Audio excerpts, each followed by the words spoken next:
Mais certains vont beaucoup plus loin et imaginent un modèle idéal. Au cœur de l'immense plateau du Larzac, voici l'homme qui murmure à l'oreille des cochons. Il s'appelle Nicolas Braic, il a 37 ans. Mathieu, c'est moi Gros. Alors Gros-père, t'as mangé tes sauterelles? Il est très fan des grosses caresses, tu vois. Oh oui, la caresse. Oh oui, oh oui, oh oui. Depuis 2007, il vit dans cet immense domaine où il a construit sa maison.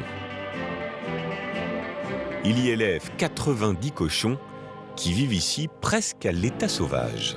Et tu as eu d'autres vies avant, parce que tu as été informaticien, tu as été militaire d'élite, et tu te retrouves aujourd'hui éleveur. C'est ça. C'est un drôle de parcours, ça, quand même. Oui, mais je pense que tu avais besoin de donner est... du sens complètement à ta vie et à ce que tu mangeais. J'ai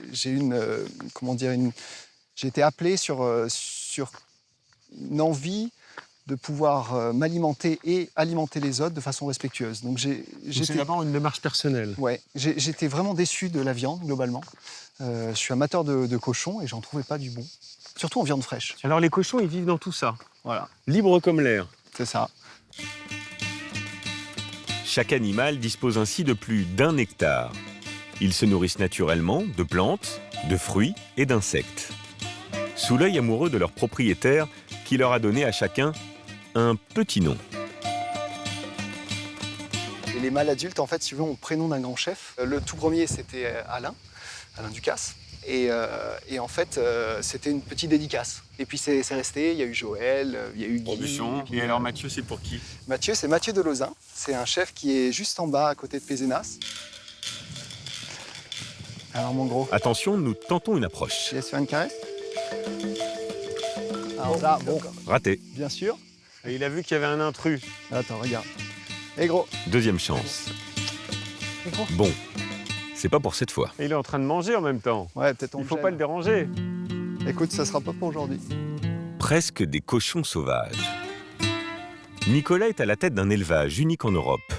Quand il a racheté ces terres, elles étaient abandonnées depuis longtemps. Nicolas est un amoureux des sols, militant d'une agriculture vivante. Ici, ni antibiotiques, ni pesticides. C'est une viande d'excellence qu'il produit. Elle coûte cher, ta viande. Non, elle coûte pas cher. C'est l'autre qui coûte très cher. La viande industrielle. La viande industrielle, la viande qui ne respecte pas l'animal, qui ne respecte pas l'environnement, qui ne respecte pas ton corps, coûte très cher. Tu vas être malade, tu vas polluer l'environnement. Un bon morceau de bœuf, tu es prêt à y mettre 20 € du kilo? Ben, moi, c'est pareil. Sa viande est aujourd'hui servie sur toutes les tables des plus grands chefs français. Pour l'occasion, Nicolas a invité l'un d'entre eux, son ami Lionel Giraud, 1 étoile au Michelin à Narbonne. C'est vrai que ça sent bon. Et j'entends les casseroles. On entend des cocottes. Dans la marmite, une épaule de porc, venue tout droit du fond du jardin. Bon, à table alors. À tout à l'heure, chef. Allez, à tout à l'heure. Allez, on y va. Plus qu'un éleveur, Nicolas Braic vit aujourd'hui en harmonie avec ses bêtes et la nature. Pour lui, il y a urgence à changer nos modes de consommation et à en finir avec les folies de l'élevage intensif. Pour être éleveur de cochons, tu dois être formé. Et donc, j'ai appris dans ce circuit-là. J'ai eu Donc la tu l'as vu, le conventionnel. Oui, je l'ai vu. Mais par contre, Les élevages intensifs avec les petits espaces. j'ai vu ça. Tu as fait ça. Ouais. Mais Et tu penses qu'on peut faire autrement aujourd'hui? les citoyens doivent juste se rendre compte de ce qu'ils achètent.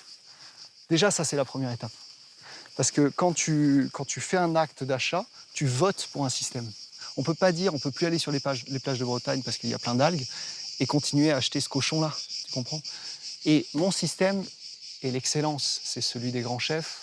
Très bien, c'est une parenthèse. On est là, on se régale ensemble. Maintenant, il y a toujours une voie du milieu. Il faut l'accepter. Il y a des élevages en plein air qui ont beaucoup moins d'espace, qui sont très bien. Il y a des élevages en bâtiments semi-ouverts. Je suis moins fan, mais c'est déjà ça. Ouais, ce que tu dis, c'est d'abord la qualité et pas la quantité. Complètement. C'est ça ce qu'on peut faire chacun à notre niveau de consommateur. Et complètement. Et ce qui est fou, c'est que dans la qualité, en fait, elle te nourrit plus. Donc tu en manges moins.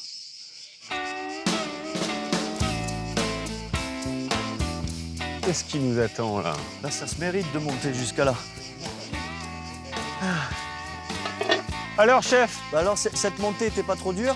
Et là, j'ai l'impression qu'on va se faire plaisir maintenant. Manger moins de viande, mais de meilleure qualité.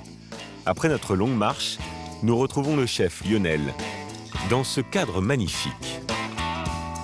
Dans les assiettes, des fagottini, sorte de ravioles à la viande maison. Et cette épaule, qui a cuit pendant 8 heures.